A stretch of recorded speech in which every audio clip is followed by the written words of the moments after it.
Bonjour à toutes et à tous. Bonjour à toutes et à tous. On est sur R22, là, avec l'association La Cloche. On fait une émission radio à l'occasion de la Journée mondiale des réfugiés.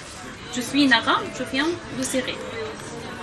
Bonjour, je suis Myriam, je viens d'un pays qui n'existe pas, la Palestine. Aujourd'hui, l'association La Cloche fait cette émission de radio dans le cadre du Refugee Food Festival et de la Journée mondiale des réfugiés.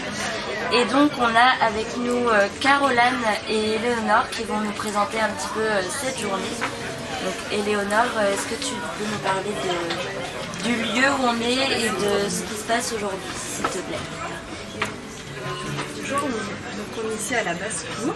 C'est un lieu partagé, un lieu citoyen dédié aux initiatives et aux projets autour de l'alimentation et du lien au vivant. Donc oui, il se passe plein de choses ici depuis quelques mois. Et depuis quelques années en fait sur tout le territoire. C'est un projet de territoire qui se veut ancrer sur son territoire avec beaucoup de liens avec le quartier de Payet, l'ouest de Rennes, avec des projets artistiques et des projets autour du lien au vivant, de l'alimentation. Et donc il y a notamment une guinguette qui est sur le site de la ferme de la Basse-Cour, qui est l'ancienne ferme du château de la Prémalée qui était à côté, donc la Prémalée à l'ouest de Rennes. Et donc dans le cadre de cette guinguette, on accueille des projets, des temps forts, des initiatives qu'on construit avec des partenaires, avec des habitants, voilà, avec tous les gens qui ont envie de faire des choses autour de ces thématiques. Et donc c'est dans ce cadre-là qu'on accueille le Refugee Food Festival et puis toutes les associations qui participent à cette journée, à la veille de la journée mondiale des réfugiés. Et donc pour raconter un peu ce qui se passe sur la journée, je peux passer la parole. Bonjour, je suis Caroline, coordinatrice du Refugee Food Festival. Le Refugee Food Festival, c'est un festival culinaire et engagé qu'on organise chaque année en juin autour du vin, donc la Journée mondiale des réfugiés. Ce festival, il existe depuis 2016 et ici à Rennes, c'est la 4e édition. Et l'objectif, en tout cas le principe du festival, c'est d'organiser des collaborations culinaires entre des restaurants et des lieux locaux dans chaque ville qui accueillent un ou une cuisinière réfugiée dans leur cuisine et qui partagent le temps d'un service ou plusieurs leurs fourneaux avec cette personne réfugiée. Et l'idée, c'est que le menu du jour est co-construit, co-réalisé par le cuisinier ou la cuisinière invitée et par le lieu.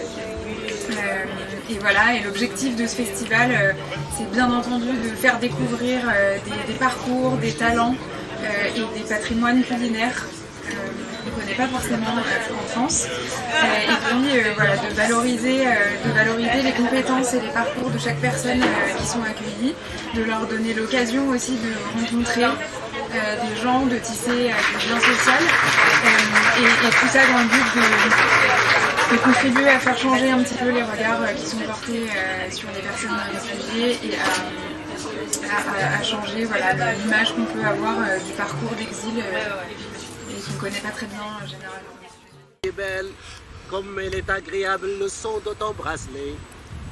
L'ogre t'en nourrit pour t'engraisser et va finir par te manger. Moi, te manger ma propre petite fille. Impossible. Écoute-moi bien. Ces poules mentent. La prochaine fois, s'ils te chantent cette chanson, tu vas leur répondre ceci. لا بياكلني ولا شي ولا يمس حتى شعر في راسي بكره الامير بيتجوزني وبريشكم بحشي فراشي. Vous avez compris quelque chose? Bon. Avec vos plumes, mon matelas se remplira. Alors là, le lendemain, elle est allée contente sur le balcon, les poules étaient là, ils ont regardé, Bentelrol. Il les a laissés continuer, terminer leur chanson. Mon père, jamais il me mangera. Du mal, jamais il me fera. Demain, le prince m'épousera. Et de vos plumes, mon matelas se remplira.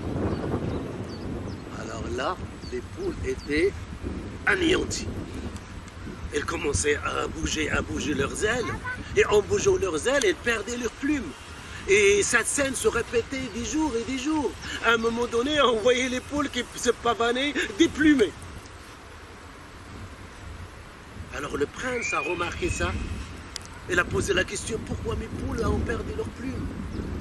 Il y a quelque chose qui se passe dans le jardin. Alors elle s'est cachée derrière des buissons.